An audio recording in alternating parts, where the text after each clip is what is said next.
o alho fica verde. É? Sim, fica verde na vinagre. Oxida. Ah, sim, oxida.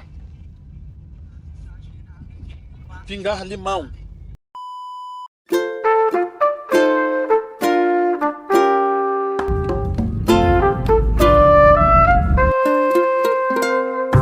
Oi，大家好，我是夏春同学，现在在里约热内卢作为访问学生实习。今天是腊月初八，虽然这边还是很热的夏天，我还是想试试看能不能在里约做出腊八蒜。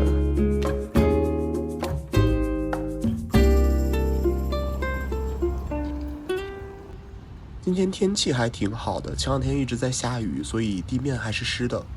本来是考虑过想做腊八粥的，但是我在里约可能买不到那么多种材料，然后加上我刚刚做了小高姐的一款馅儿饼，然后微微翻车，现在处于一个间歇性对自己的厨艺非常不自信的状态，所以可能还是腊八蒜比较简单，比较适合我。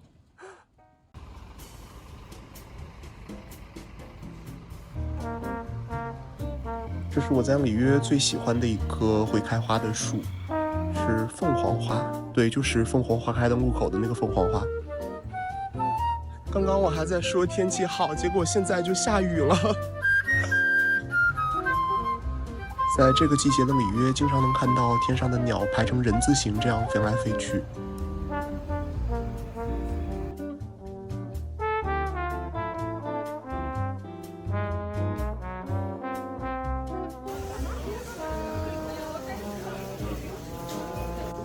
巴西的超市里有两种不同形态的蒜，一种是整头的，一种是离家出走的。有点反直觉的是，这种离家出走的蒜比整头的蒜还要便宜。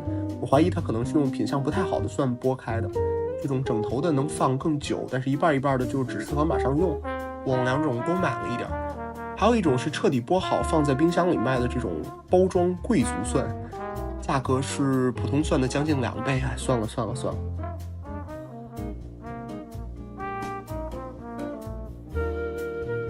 巴西的超市是买不到中国的醋的，能买到的是这种红酒醋，还有这种苹果醋，还有各种调味的醋，比如这个加了非常多香料的大蒜醋，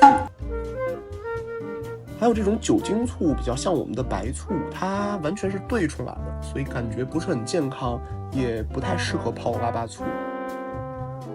最后我买了这瓶配料表上没有防腐剂的苹果醋，还有一个巴西比较经典的红酒醋，我们都试试看。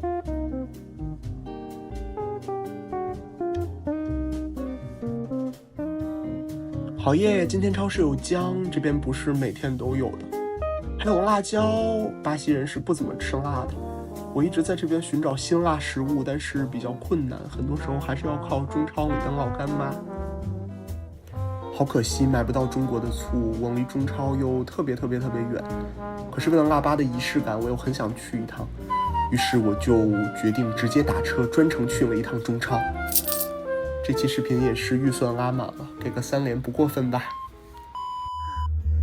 Você era de onde? Eu sou da China. China? Sim, China. E vamos para uma loja chinesa agora. Amanhã é festival tradicional na China, chamado Festival Laba。聊了一会儿，我发现这位兼职 Uber 司机的大叔，居然是一个有22年工作经验的厨师长。Eu sou chefe de cozinha. 啊！我和他讲，我们的腊八蒜在醋里面腌制会慢慢变成绿色，很好吃，也很健康。然后他就开始教我用柠檬汁放在里面，可以避免它氧化变绿。O alho fica verde. É? Sim, fica verde na vinagre. Oxida. Ah, sim, oxida. Pingar limão. 一场美丽的误会。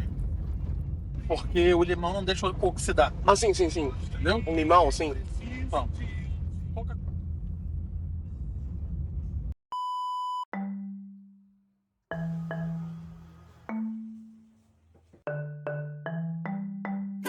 这里就是我的快乐老家，每次来了都不想走。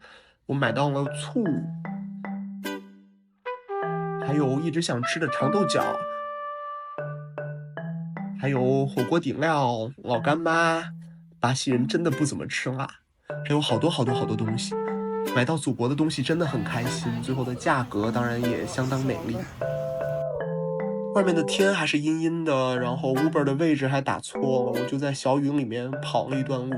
幸亏中途我遇到了正在往错误地点开的司机，最后 perfect timing， 一上车雨就下大了。Você salvou a minha vida aqui.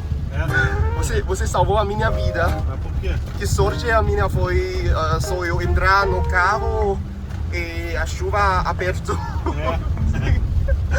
Obrigado, amigo. 感谢在细雨里疯狂奔跑的我自己。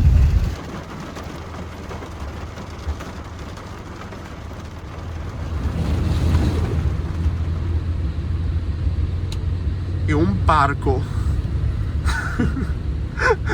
Não é um carro, é um barco. 回到住处，这个房卡又出问题了，这个门每天都在坏，翻车了一整天，希望泡蒜这么简单的事情不要翻车。所有东西都就位了，现在就是要剥蒜。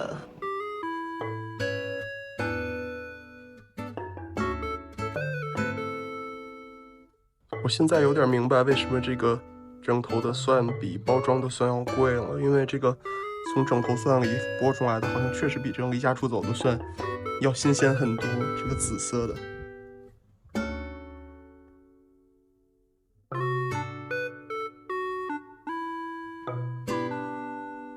剥了1个半小时，我的手流血了。这个时候我开始明白了，那个金子做的贵族蒜是有它的好处的。感觉这个单瓣的蒜质量确实不太好，所以我决定不用它了。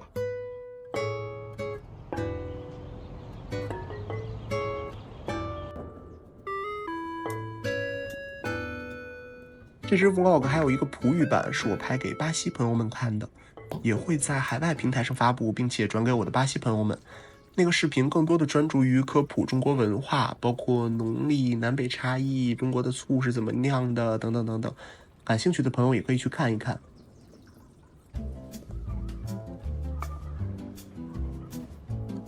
我专门买了3个容器，看看3种不同的醋泡出来会是什么样子。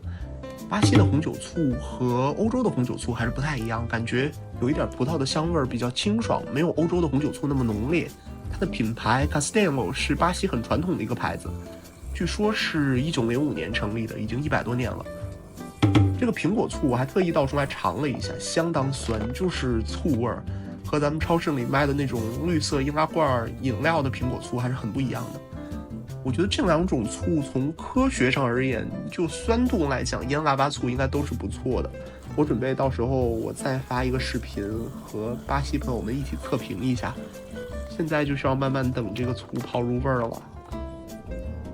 我的精神状态也是慢慢被巴西腌入味儿了。我现在已经开始出镜讲话了。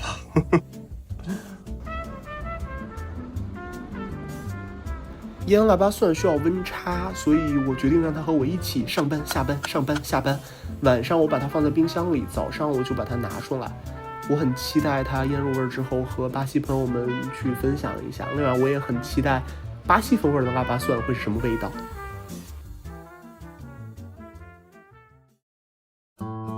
我在巴西实习已经2个月了，一切都还挺好的。我很喜欢这里，这里的人都很友善，拥有着跨年夜几千人聚在一起看烟花的热情，大雨天放音乐蹦迪从下午到天黑的精神状态，以及永远热情拥抱外来文化的包容。其实中国和巴西有很多相似的地方，我们之间的了解其实相当有限。我在这边看到很多有趣的事情，想要和大家分享，这也是我决定开始做“喂大家好”这个节目的初衷。喂就是葡语的 hi， 而且喂这个音节有没有感觉在中文里也很可爱？喂喂，中巴关系正处在历史上最好的时期。前几天巴西刚刚宣布对中国免签，我在巴西交流的过程中，确实有很多有趣的事情想和大家分享，所以我想试试看用双语拍 vlog 做成2个不同的版本，在一边带我的中国朋友们看一看有趣的巴西，在另一边给巴西朋友讲一讲中国故事，希望我能多做几期吧。没办法煮腊八粥，但是煮点巴西豆子汤还是可以的。这个豆子汤是经典的巴西菜必备的部分，用黑豆、月桂叶和肉去煮，灵魂主要是月桂叶。我因为不太喜欢吃太咸的，所以没怎么放盐。今天就到这里啦，大家拜拜。